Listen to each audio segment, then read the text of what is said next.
Barbers that literally have, your life is in their hands Damn. for the next month before you come back for another visit, or in my case, every 2 weeks. So make it a good one. So make it a good one, get a good barber, develop that friendship. Welcome to the Pall Mall Barbers Podcast, where grooming is a lifestyle. Join us inside the barbershop for real talk on style, confidence, and the daily rituals that define the modern gentleman.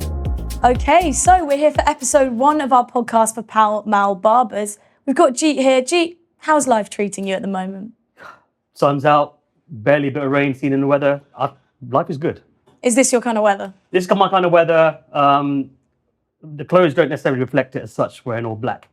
But I usually do like to wear colourful colours during this type of weather. Okay. Yeah. So sun's out, colours out. Sun's out, colours out. Yeah, I like Thinking that. we're in Hawaii, but in Great Wall Street. We can pretend.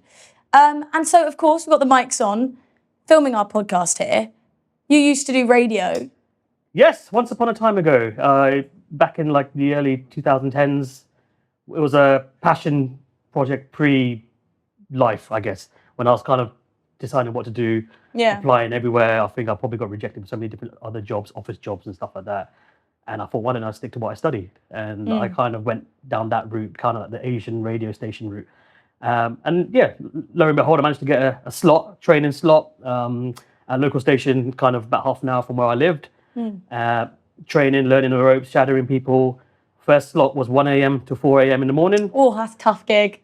I like to say I was prime time in LA or Los Angeles. Yeah, you know what? Australia. You're right. And then also prime time for the overnight truckers up and down the country. There you go. Trying not to put them to sleep. Lots of coffee before that? Or how do you... Oh, Red Bull in it to the max. Really? I've never tried a Red Bull in my life. I don't think I ever had it ever again. I was literally flying over the times. And I'll drive back home where I used to live half an hour and I get home about 5 in the morning. Really? Sleep, spend the day applying for jobs and then back to the radio in the evening. And so how old were you when that was? I would have been mid-20s, early to mid-20s. And at the same time, kind of applying for my adult job, my career job at the same time, which lo and behold came at the same time when they decided to bump me up on radio as well. So for a while, I was juggling both evening primetime slot on radio, but then a full 9-to-5 job in central London at the same time. Pretty impressive, actually. Yeah, my only window of peace was the train back home between 6 to 7. Music in, or was it Music was in. Yeah. Song choice? What are we saying? It would have to be like Michael Jackson or something like that. Okay. He's my idol. God bless his soul. So a bit of a bop on the train, On an overcrowded train where I didn't have a seat. So knocking into people left, right and centre. Don't know about that. So that was obviously radio back then, no cameras on radio. This was a time when social media was just literally Facebook and Twitter. Mm-hmm. This was before the time when radio had cameras in the studio. Yeah. Which now they do, which I would have thrived in that, I think. Really? It was purely one man in his mic in a room with a clock in front of you. So you can just tell everyone what time it is. Nothing to bounce off. Nothing really to bounce off. I would take the Metro paper that morning from my day job on the station to just go through today's funny stories. Yeah. And do that, or see what's on Twitter at the time. So it's very organic. This is pre-Spotify. This is pre-WhatsApp even, actually. Yeah. So massive change really from then to now. And obviously now we've got cameras. And so I'm gonna seamlessly lead us into the grooming. You've just had your haircut and beard done. Thanks to Pall Mall Barbers. Looking lovely. What do you think of the cut? Beautiful. I mean, there is something therapeutic for the fellas out there of getting your beard trimmed. I mean, women, some of them do have beards. I don't know the feeling. I've seen them. It's fine. There's nothing wrong with that. Gender equality and all. Absolutely. But, I had it upstairs and I got a lovely wet tissue type thing, which smelled really nice. But then the feeling of the clippers going through your beard, I just love that feeling. And you just hear like the and you just feel their face getting a bit lighter. Yeah. Similar to me, I love gardening. I mean, that's probably an adult old thing now. But when you see the grass cut and then you just seeing it, what it looks like before and after. Satisfying. All that kind of, yes. I know someone who he trims his lawn with his scissors. He'll literally get down and do it all the way around with scissors. That's a long day. It is, but everyone has their passion. That is it. And they're very good. You've got scissors, the clippers, and all these different styles now. We're looking for inspiration. I'm always like, lo and behold, don't know what to get. And then you look in the mirror and you're like, oh, I'll get what I usually get. Yeah. Barbers in general, they're very friendly and like, oh, try this, or you look good wearing this, and stuff like that. So, are you happy then to kind of leave it in the hands of the barber and be like, do your thing? I do have a vision every now and then. If you look through my history, I have been known to change my hairstyles a lot. I've bleached it before, I've shaved it off. Any disasters? Anything that you would There've been a lot of disasters. Really? I mean, I remember at uni once, me and my uni mate, we were playing on our PlayStation 2. That's how old it was. Pro Evolution Soccer, I believe. I believe. At that time, Jack Daniels was probably at £14 from Sainsbury's or wherever. Yeah. Playing that, I mean, at the time I had kind of like a one all over type thing. We thought it'd be funny to bleach my hair. We bleached it. We left the bleaching a bit too long, so it became a bit like what I thought was meant to be like an M&M look became like a tennis ball. Oh gosh. And I had to then go to the hairdresser the next day to get them to shave it off again to like scalp level. So you were sort of buzz cut all the way around? It was like less than buzz cut. It was like newborn baby. That's proper tennis ball then. But my idiot mate left the bleach on so long, and I still told him it was burning, and he looked in the box saying, no, it's fine. And I ended up having like bleach patches on my head, and I tell you what, I had so much attention at uni. Everyone thought I was sick, and then like really? Everyone would come up to me like, are you okay? Are you okay? Is everything okay? And I'm just like, yeah, it's fine. Everything's good, yeah. Do you think that the way you look on the outside reflects what's going on inside the brain, would you say? Yeah, I would say so, because it's all about having a haircut, having a beard trim, whatever, then it oozes confidence. Yeah. Everyone says what you're attracted to first, personality, but you're probably 50% there making a decision about someone before you even talk to them. 100% within the first like 2 seconds. So why give make it hard on yourself and not look good at the same time? I think. It's true. You want to look as confident as you can, I guess. 100%. And looks I go for, I'll have to do this every 2 weeks or something like that. Yeah. If I'm going for this kind of look, and like I said, my bloodline doesn't allow me to for hair to grow, really fast, really grey. I have to keep it maintained as well. Yeah, I see before that. I turn into like Mufasa or something. You know what? That can't always be a bad thing. I've never seen Lion King. Oh God. I'm guilty. I know. I think that's terrible, isn't it? But when it comes to, so you work in advertising now. Yes. So how important is that for you then? Looks and feeling like you look good. Very good. I mean, it's very much. One of my favorite shows is Mad Men. That was like our job back in the 50s, 60s, and they ooze confidence. Minus the smoking and drinking culture. Yeah. And probably getting with your secretary at the time. But we don't condone that. That doesn't happen now. Maybe it does, I don't know. But not to you. The confident part is there. So I'm meeting clients, external people every day of the week.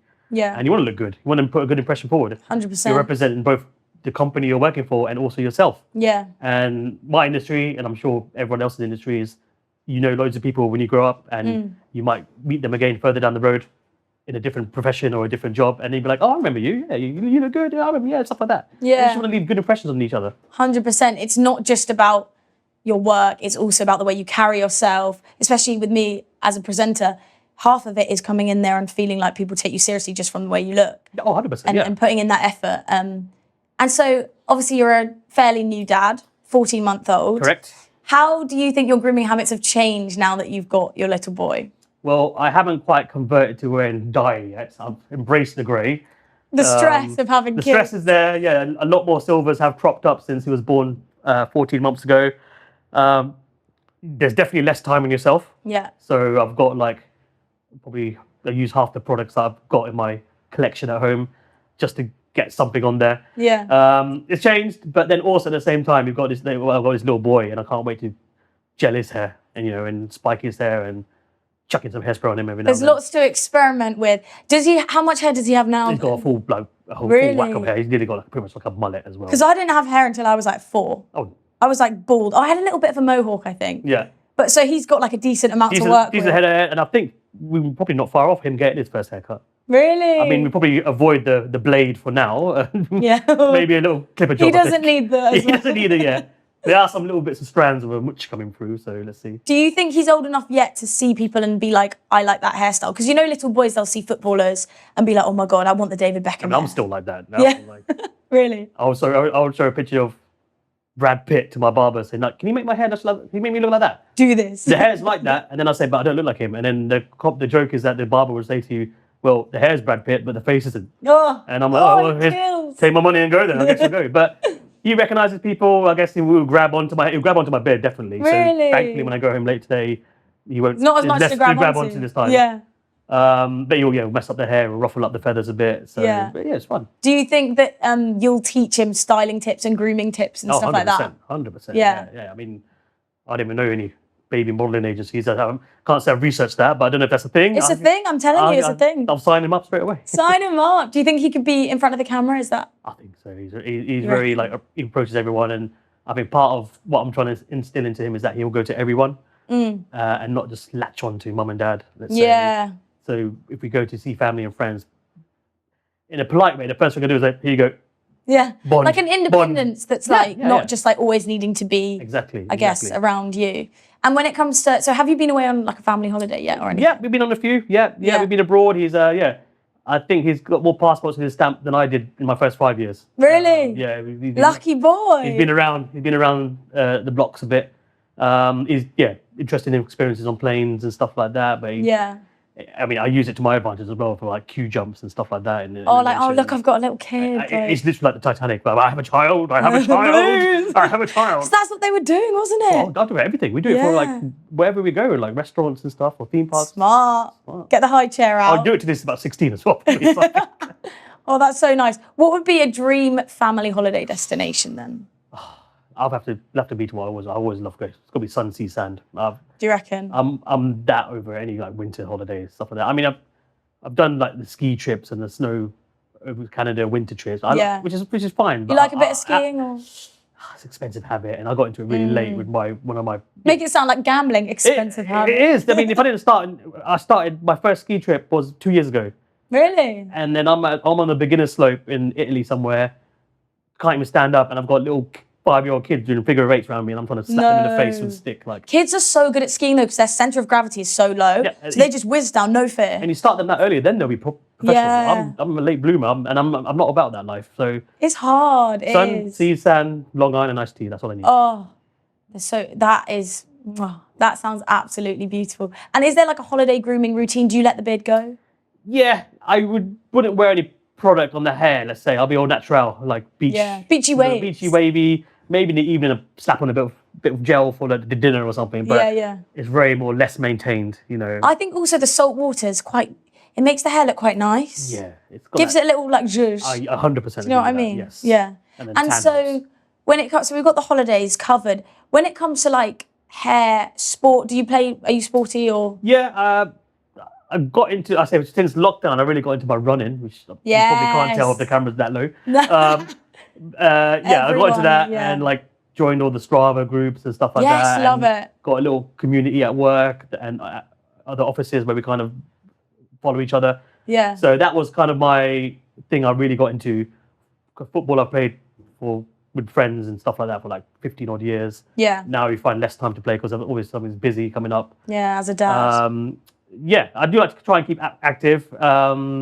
If I do able to do any sort of exercise, it has to be in the morning. So now I have to put my alarm on at like 5 a.m. No, that's horrible. Just to do something. Otherwise, the day's gone because evening is my shift on the baby duty. Yeah, okay. The next thing you know is Friday and I've done nothing all week. So headband when you're running? Or is it just sweatband? Or is that a bit retro? Headband I used to wear back in lockdown, I grew the hair out and kind of, I wanted to have the long hair and the top knot back in the day when I didn't have to go to the office, where I didn't have to be judged. And then when I was on video calls with my old colleagues, they called me the Shoreditch Samurai, which then prompted me to get a haircut. But it was like down to my shoulders and everything. Really? And at that time, jet black. Very different look. Very different look. Yeah. Stress-free. No pubs and bars were open. No restaurants open. So I was eating good. What is there to lose? Also, I felt good as well. So if I get back to that stage, I would love to. I think lockdown was a time when everyone was experimenting with the hair and the way they looked. One thing I never did was get the other half to cut your hair. Really? I don't trust my wife enough for her to cut my hair. Don't let her see this. Well, I went on a first date and I cut his hair on a first date. And I did a pretty good skin fade, actually. Was there a second date? Yeah, he ended up being my boyfriend for like a couple years, actually. Damn. No, not years. 1 and a bit, but... So I did something right. That's impressive. Did something right, yeah. But I think I would stick to Pall Mall if I was you. 100%. Leave it to the professionals. Leave it to the professionals. And what is it about Pall Mall, do you think, that makes it such a good experience here, not just cut? I think I've been to different branches in and around London, and you do have kind of different chains of barbers and stuff like that, and different styles, like your Teds, your Turkish barbers and stuff like that. Yeah. Sometimes I might go in there and tell them kind of what I want, but all they'll do is give their kind of generic haircut without, let's say, I didn't ask for that. I didn't ask for this to be this short. But next thing you know, you're sat there looking in the mirror like, oh yeah, I look like every single other person that came in here today. Yeah, and you do the reaction of like, yeah, thanks, great. Yeah, exactly. What's the thing when they put the mirror behind your head? Not one person has ever said, I don't like it. People need to stop doing that. Because what can you say? Oh, sorry. Yeah, it's like too late. You can't put it back on. Like. But even the lady I just had just now upstairs, she was asking what I was after, and like, you get the feedback as well. Said, actually, no, you know what? This doesn't look good if you have it this length. What? Try it this one and lower it down here and stuff like that. And then Yeah. I'm like, you're the boss. That's nice though, I think, because then you feel like it's a collaborative thing rather so. than just like my face is in your hands. I mean, yeah, I think I've given up now on the whole make me look like this. I've got more of my Instagram likes. Save posts are literally beards and hair. Really? Like my mates are like, why is it not like women and cars? That's No, wholesome. It's about I like that. loads of guys getting their beards cut and haircuts, and that's all it is in my saved folders. Really? No baby tips and So stuff. I didn't realise that there was so much difference that you could have with a beard and a haircut. For me, in my head, I was like, well, a man's haircut's a man's haircut. But I guess that's not the case. No, yeah, and It's endless. it's like we say, like if it does go wrong or it doesn't work out, wait a couple of weeks and start again. Yeah, that's the beauty of having hair that grows Canvas can fast. be restarted. There you go. So, bringing this to a close, my final question. If you could ask your barber for a piece of advice or a question, what would you ask them? That's a tough one. It's a £1 million question. I probably would say, because in my history, because I've done so much like rubbish haircuts and stuff like that, just keep telling me if I'm wrong. Yeah, be Keep telling me, honest. no, you're an idiot. Don't do that. Or instead of saying, yeah, do it, and then I'm the one that regrets it for Yeah. the next trim. Yeah, that's what it is. And yeah, barbers that literally have, not to be so I will exaggerate, your life is in their hands Damn. for the next month before Yeah. you come back for another visit, or in my case, every 2 weeks. So make it a good one. So make it a good one, Yeah. get a good barber, develop that friendship, get a regular, if you can, in your same area, get the regular person. Yeah, connection with them, I It's guess. the best. Yeah, I think. And then us as men in general, you want someone to speak to as well, and Yeah. chill and relax. And like I said, I was up there, I was relaxed as hell. Yeah, because you've got that little boy, it's your little bit of time where you can just be at peace, I guess. Yeah, 100%, 100%. Yeah. Yeah. Lovely. Well, it's been an absolute pleasure. Oh, thank you for having me. And enjoy getting out and about with the beautiful new haircut. That is it. That is it. Thank you, guys. You're welcome. Thanks for joining us on the Pall Mall Barbers Podcast, where grooming meets lifestyle. Stay sharp, keep growing.